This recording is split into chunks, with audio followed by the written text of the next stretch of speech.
Baseball's back, and so is Buster Olney with Armen and Levack on 104.5 The Team, your home for New York sports. This year, yet another season with Buster. This year, brought to you by our friends at Buffalo Wild Wings. Buster Olney, how you doing, man?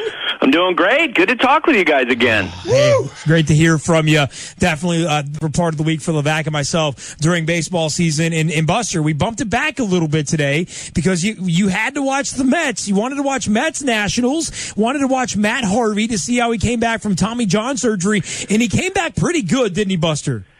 Yeah, what's weird, though, is that, you look at the final line in 6 scoreless innings and 9 strikeouts, and you'd think your instinct would be, boy, what an unbelievable outing. But if you watch the beginning of it, compared to what he was in spring training, he was kind of grinding it a little bit. He wasn't quite as good as he was in spring training, which says a lot about how great he could be. I mean, it's pretty scary that, he could wind up with that type of pitching line even when he wasn't at his best, compared to what he did in spring. I won't forget getting a phone call from an executive who saw him pitch in spring training, and he said flat out, that is as good as you can be. That is Hall of Fame good. And right away, scouts, evaluators telling me that right now he is one of the 1 or 2 or 3 best pitchers in baseball. And the Nationals got a taste of it because even on a day when he wasn't at his best, he was still dominant with his final result. How much is riding on his one arm? I mean, the Mets have a bunch of arms. How much is riding on that one arm of Matt Harvey? Well, let's face it, the first time that we all saw Harvey pitch this spring in that game, I can't remember who he was facing, but it was like his first fastball was 95, and then he worked up to 99. Didn't it feel like if you were thinking about the Mets for 2015, like the possibilities just changed, where you're like, wow, if he's that good right away during the course of this season, something could be different for this team this year. So I think that, a lot rides on him because I think he's the framework now upon which you add more pitching, and if they manage to get through this year without many injuries to their everyday position players, because I think that's the biggest Achilles heel that they have is the depth among their everyday players. If they can get through all that, you know what? Maybe they're going to give it a run here in terms of being a postseason contender. And Buster, when I'm watching this game, I see, before it starts, all right, Harvey, Strasburg, I expect really low scoring game. The Mets get to Strasburg for 6 runs. Is he not on his game, or do the Mets finally have the bats to put runs on the board? Well, he wasn't today, and there was a play that wasn't made behind him, and he didn't pitch through that mistake, kind of like Scherzer the other day. I think for a lot of the start he had good stuff, but they got to him. We saw Strasburg had outings like that last year where, as good as he can be, and I've seen people say, well, he's overrated. No, he's not. He had a career ERA at 3.02 coming in today's game. He led the National League in strikeouts last year. There's a lot of stuff that he does well, but the one thing I'd say about him after watching him at the beginning of his career, he has a hard time once a snowball starts going downhill in his start from preventing that, from putting it in place and limiting the damage. And today the Mets really exploited that. Buster Olney with Armen and Levack every Thursday at 5:15. Thanks to Buffalo Wild Wings. Buster, the New York Yankees on opening day, Masahiro Tanaka had a tough outing. How concerned should we be about Masahiro Tanaka, Buster? I don't think we should be concerned yet until we get more information. You guys saw the narrative that came out of that game that, he's got, he's not throwing as hard, and his pitch selection is different, and he's not showing any confidence in his fastball. And I wrote a piece the other day about this after that start where you actually go back and look at the numbers, and the actual numbers don't reflect any of that. His average fastball velocity for last season was 91.1. His average fastball velocity for Monday was 90.9. It was virtually identical. He had starts last year in which he had the same type of pitch selection, even before he was injured, where he'd throw, 30% fastballs and some cutters and mostly off-speed pitches. That's not unusual for him. And it may simply have been a function that he was facing a really good lineup in the Toronto Blue Jays, who are known to be great fastball hitters. And that's why I think we need more information. Now, we've talked before. His elbow is a ticking time bomb. He is not hole. He's got a torn elbow ligament. At some point, that's going to need to be fixed, but we don't know if it's going to be next week or next year or 5 years from now. But I thought, the other day, he just didn't have a good day, and I want to see how he does against a pretty good lineup the Red Sox are going to run out there. Meanwhile, the Yankees are looking for depth at pitcher. Is this a sign they're not confident in the guys they have? And, I mean, I'm looking out there. Who's even available? Not that much. No question about it. There is just not that much out there. So, at this point, you're taking a lot of scrap heap guys. Guys, yeah, you can call the Cubs if you want about Edwin Jackson, but when you have the Dodgers out there looking for starting pitching depth and, signing a guy that the Yankees cut loose in Scott Baker, that kind of tells you where we are with the pitching. Buster Olney with Armen Levack. Thanks to Buffalo Wild Wings, 5:15 every Thursday. Buster, Girardi called A-Rod a surprise at the end of the spring training, and it was surprisingly quiet between the Yankees and the A-Rod. At least it was publicly. These two sides seem to be getting along thus far, huh? I think it is right now it's sort of a negotiated peace where they both understand that they need each other. The Yankees owe them a lot of money. They can't get out from the contract. If Alex is going to play, this is the team he's going to play for. And so they're just kind of going along business as usual. And just, having been around Alex in the spring, I really think that, that year away from baseball helped to define for him, remind him of what he loves the most, and that's playing baseball. And so for now, he seems to be doing all the right things, and he's handling things all the right way.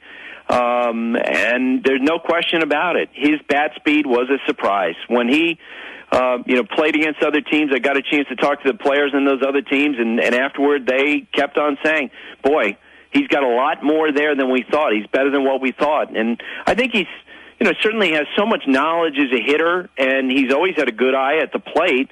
If he, based on what we saw in the spring with the bat speed, it would not be surprising at all if he, at this point, if he were to have, 330, 340 on base percentage and hit double digits in home runs. Now, that kind of brings up my question. Now, he gets a mostly standing ovation. If he does get to that home run milestone, are they still going to fight him, or is the fan reaction going to save him? I think they're going to fight him because I think that,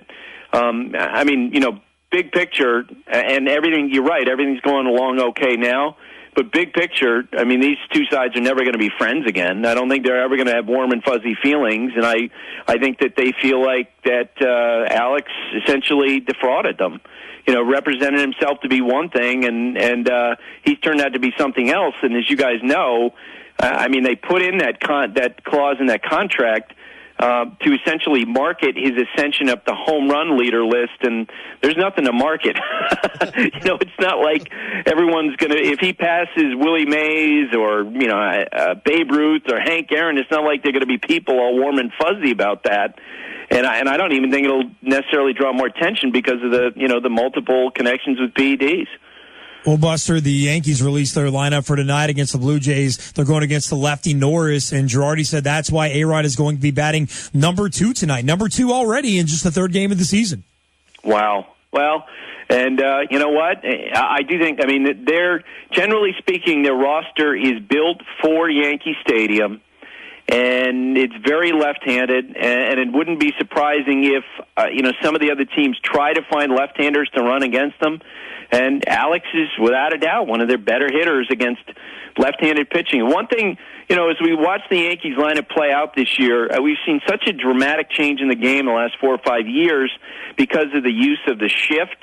And to me, and I picked the Yankees to make the playoffs as a wild card team, and I know a lot of people are down on them. I think they have a great bullpen. I think they have a great defense, but they will continue to struggle offensively because they probably have one of the most shiftable lineups in all of baseball because they got a lot of older guys who are pull hitters, and you can stack up one side of the infield. And I, would expect to see that again tonight against Alex, against other guys. Buster only thanks to Buffalo Wild Wings. If you have the Yankees getting the wild card, is that because they're going to be that good or their division's that bad?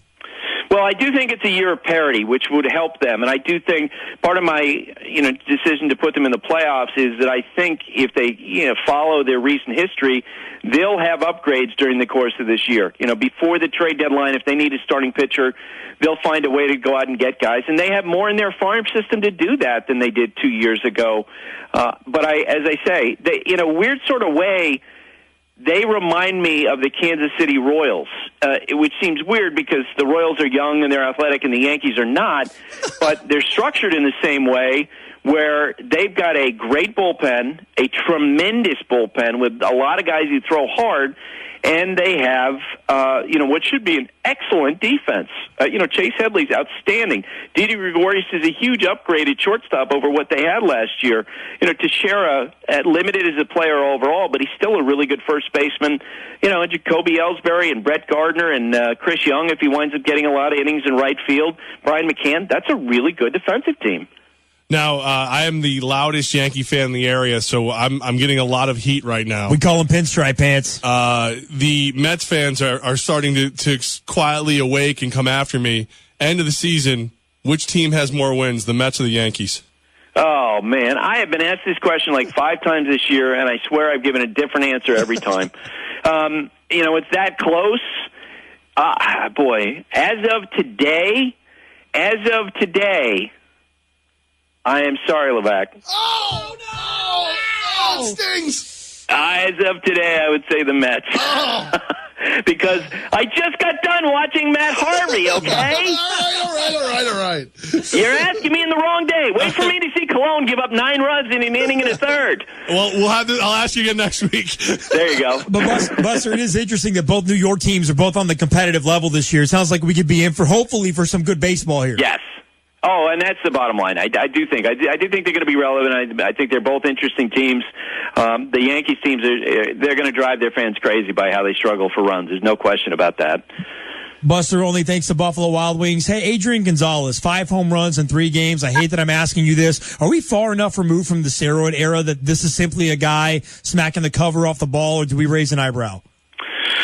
Well, if it continues, I'm sure that people are going to be asking questions because that's what happens, and it's kind of too bad. Ervin Santana got suspended for 80 games last week, and it was pretty amazing to see the reaction to it because he came out and he basically said something along the lines of, I took something inadvertently, and you know what? For all you guys know, for all I know, maybe that's possible, but after multiple rounds of Alex Rodriguez and Ryan Braun and Lance Armstrong and so many people lying about it, we just don't tend to give the benefit of the doubt anymore when people say things. And so it's unfortunate for Adrian Gonzales. If you put a gun to my head and said you have to be right on whether or not he takes PEDs, I would say I don't think he does, but I don't know. I don't live his life.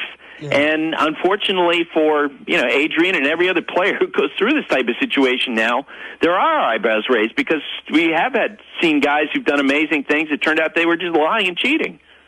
Oh, man. Buster Olney with Armen Levack. Thanks to Buffalo Wild Wings. I'm so glad you're back. Every Thursday at 5:15. Very glad to have you back. And look, Buster. Yeah, you'd be a lot more happy if I had said the Yankees are going to win more games. I was just going to say, in spite of you hopefully being wrong, I'm glad you're back. Levack had to go for a walk when Levack's back. And Buster, you, like us, live in the state of New York. It doesn't feel like baseball season yet. That's kind of weird, isn't it? As soon as I'm done with you, I'm going out, putting on the shoes, getting that firewood, and lighting it up, and the dog's going to curl up in front of it, I guarantee you. All right, my friend. We'll go grab the firewood. Have a good night, and good to hear your voice. We'll do it again next Thursday. Thanks, guys.